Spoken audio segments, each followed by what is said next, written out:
what your favorite hero equipment says about you. Starting with the Barbarian King. The Barbarian Puppet was one of the best pieces of equipment in all of Clash of Clans, as it was the only equipment in the game. But in today's crazy modern equipment-filled meta, who's even using this thing? Well, if the Barbarian Puppet is still your go-to equipment for the king, then you're probably a veteran with lots of skins and definitely want to see the Barbarian custom spawn units for those skins, either because you enjoy their look or don't want to have wasted your money. The Rage Vial was also the second OG equipment for the Barbarian King, and for those that still use it today, it's probably because you don't have any space for a real rage spell and want to rage the king anyways. It's either that or you love pairing this up with the Giant Gauntlet. Speaking of which, the Giant Gauntlet is one of the best pieces of equipment added to the game. Ever since the 2023 Christmas season, when this equipment was released, it has been the craziest piece of hero gear, as it literally altered the way the game looked, almost like a Mario taunt from Super Smash Bros. Only this one actually wreaks havoc on the base. If this piece of equipment is your favorite, then you have my respect, as this equipment is truly one of the GOATs and works alongside every single strategy. While all eyes seem to be on the Giant Gauntlet these days, the Earthquake Boots are one of the most slept on pieces of equipment, especially for ground armies. If walls are your worst enemy, or if you just don't have Root Riders yet, this equipment is your best friend. Even at level 1, it completely tears through surrounding walls, letting your troops march straight into the heart of the base. If this is your favorite equipment, you hate being slowed down and you don't believe in patience. The Vampstache is one of those pieces of equipment that people love to bash, but the ones who actually use it, they swear by it. If you don't have a healer for your king and want him to go full on solo mode, Vampstache is your best bet. If this is your favorite equipment, you like watching your king do all the work while the rest of your army takes its sweet time. The Spikey Ball is for those who don't have time to waste. If you hate time filling and just need your king to carve out a perfect funnel ASAP, this is your go-to equipment. Boom, bam, bop, bada bop, boom, pow.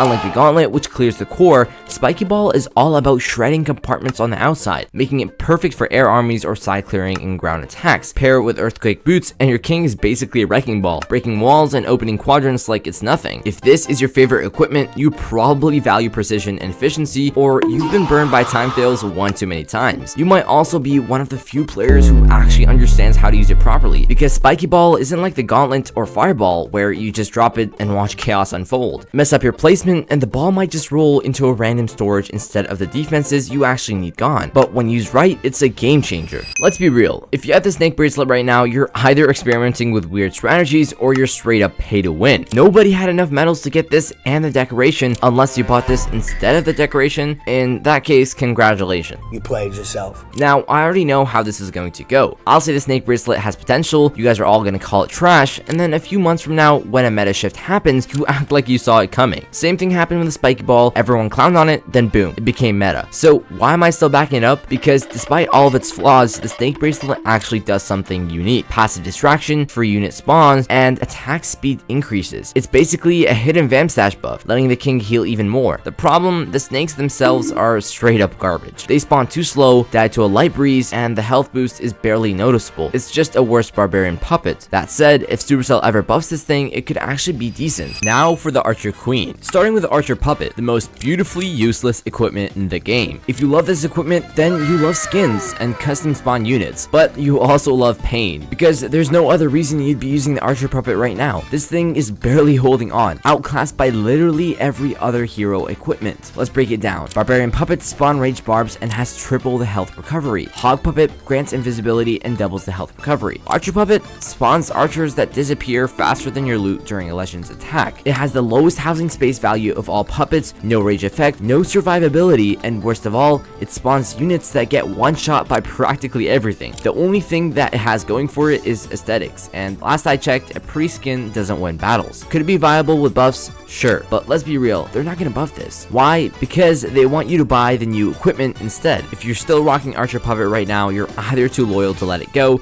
or just haven't unlocked anything better. If you're still using the Invisibility Vial, I already know a few things about you. Number 1, you think you're a builder base main because your archer will be invisible just like the archers in the builder base. Number 2, your queen ability pops off unintentionally because you keep letting her get to low HP. Number 3, you don't know about any of the new hero gear as you could be using literally anything better. Now, to be fair, this thing isn't completely useless. The invisibility lets your queen survive a bit longer, and the damage boost actually works well with the magic mirror since the clones can dish out extra DPS while your queen dips into stealth. But let's be honest, it's redundant. Your clones are already soaking up damage, your queen is already getting free protection, and yet you're using a whole equipment slot just to make her vanish for a few seconds. Yeah, you're definitely lost. If you're using the giant arrow, let's be honest, you're either a top tier sweat lining up your shots with a ruler, or just love sniping air defenses and sweepers before your troops even arrive. There's something insanely broken about deleting key defenses from across the map, especially when it means Electro Dragons get to glide through untouched. I used to think it was overrated until I saw clanmate queen charge E-Drags through a warbase, casually sniping 2 sweepers or air defenses every single attack and picking up effortless triples. And that's when it hit me. If you know what you're doing, the giant arrow lets you save the warden's ability, spells, and troops while setting up attacks perfectly. The only problem, if you mess up, you're cooked.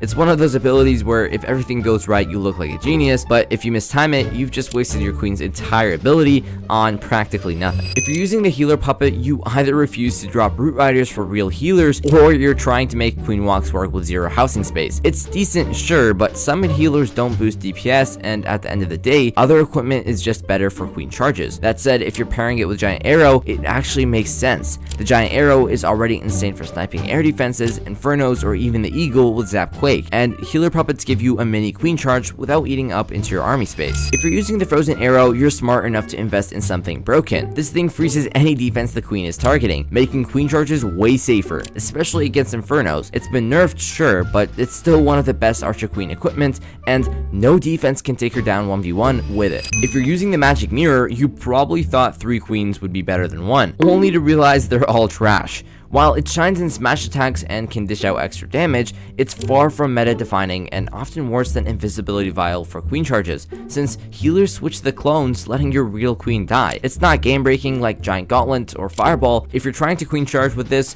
you're playing the game wrong. Now, the Minion Prince just dropped, and while it doesn't have much equipment yet, the Henchmen Puppet stands out, summoning minions to assist in battle, and there's also the Dark Orb, which freezes a massive chunk of the base, and last but not least, the Metal Pants, which provides solid damage reduction. Surprisingly, the metal pants are strong, but don't synergize well with the Henchman Puppet or Dark Orb. Because the Henchmen already tank for the Minion Prince, and the Dark Orb freezes defenses mitigating damage, the metal pants value could increase if the Minion Prince gets abilities to support more charge style attacks. But seeking air mines are a huge issue as they destroy the Minion Prince fast. But don't worry about the Minion Prince. Give it a few months and you'll have game-changing epic equipment in no time. When it comes to the Grand Warden, only a few pieces of equipment carry as much weight as the Eternal Tome. This fan favorite is practically a must-have for nearly every attack strategy. Why? Because its invulnerability effect for up to 9.5 seconds can completely neutralize damage, allowing your troops to push through even the most daunting defenses. For 99.99% of scenarios, it's a non-negotiable choice. If you're still using the Eternal Tome, then you're doing everything correctly, and have your attack figured out, as this piece of equipment has definitely earned its place as one of the most versatile tools in your arsenal. If you're still using the Life Gem, you're probably unaware that switching it out for the Fireball equipment could actually make a big difference. It's decent with armies that spam a lot of troops like Yetis, and works with Lalo if your spell usage is on point to keep your balloons healthy. If you're using this equipment, you should definitely be at Town Hall 13 or higher, because that's when the Life Gem can actually start replacing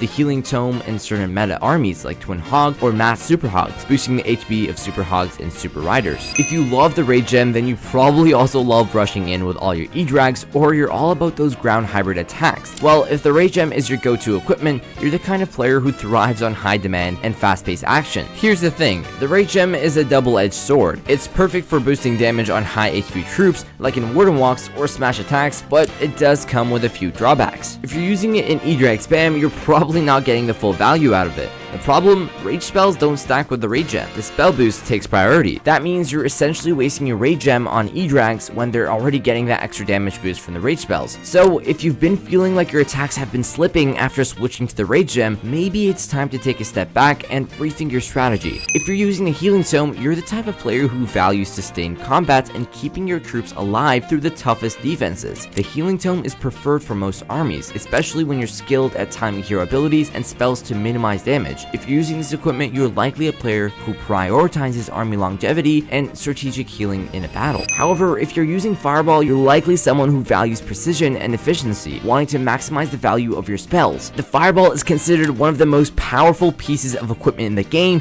especially when maxed out. At level 27, it allows you to take out ricochet cannons with a single earthquake spell. This makes it a game changer, especially in high level town halls where the ability to clear key defenses with minimal resources can make all the difference. When paired with the Eternal Tome, it can devastate bases, particularly when combined with the Super Archer Blimp for efficient base clearing. If you're using Lavaloon Puppet, you're probably someone who enjoys experimenting with new strategies, but has likely found it to be underwhelming. This equipment is often considered one of the worst and most useless in the game, as unlike other equipment, it doesn't really have a clear role to fill, mainly since the Eternal Tome can't protect the Lavaloons while they're being spawned. However, some players believe that if Supercell updated it, maybe it could potentially find its place in higher level play. Many also think that if it were moved to Medium Prince, it could become a far more viable and balanced piece of equipment. If you're still using this equipment after this video, please let me know what I'm missing out on, because this equipment is absolutely trash above Town Hall 13. And last but not least, the Royal Champion. Starting with the Royal Gem, if you're still using the Royal Gem in 2025, something is definitely off. There's no way you're prioritizing this over the other insane epic equipment available. If you have this equipped, you either never noticed the blacksmith update or just don't care enough to switch your gear. At this point, the Royal Gem has no real place in the meta at any town hall. There are simply better options for every scenario. Unless Supercell buffs it, the Royal Gem is nothing more than a relic of the past. Seeking Shield players truly believe their ability is about to wipe out all the defenses,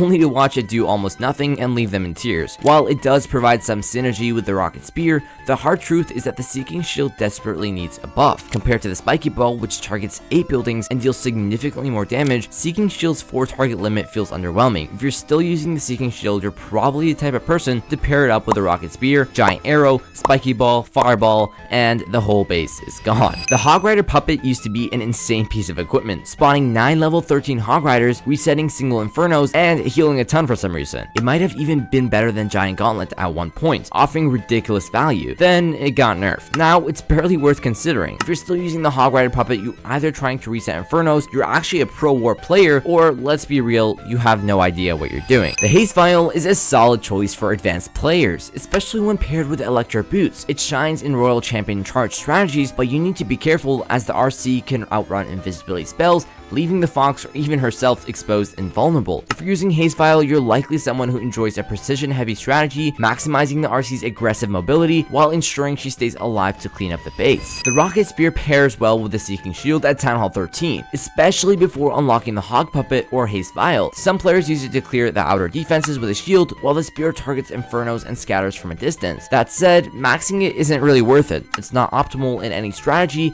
and is more of a fun pick than a meta choice. If you're using the Rocket Spear, you're probably experimenting with creative funneling or just burning ores for fun. Lastly, the Electro Boots, once a top tier pick, have taken some heavy nerfs, but they're still one of the most valuable pieces of equipment you can buy right now. If you're running an RC walk with multiple invisibility spells, these boots help clear defenses and random structures, making your Royal Champion charge through a third of the base feel effortless. They also shred skeleton traps, damage enemy CC troops, and provide extra value in clustered bases. If you're still using them after the nerfs, you either refuse to let go of their former glory, or genuinely love their synergy with your attack style. That was what your favorite equipment says about you. Click here to watch the full playlist. Peace out and take care.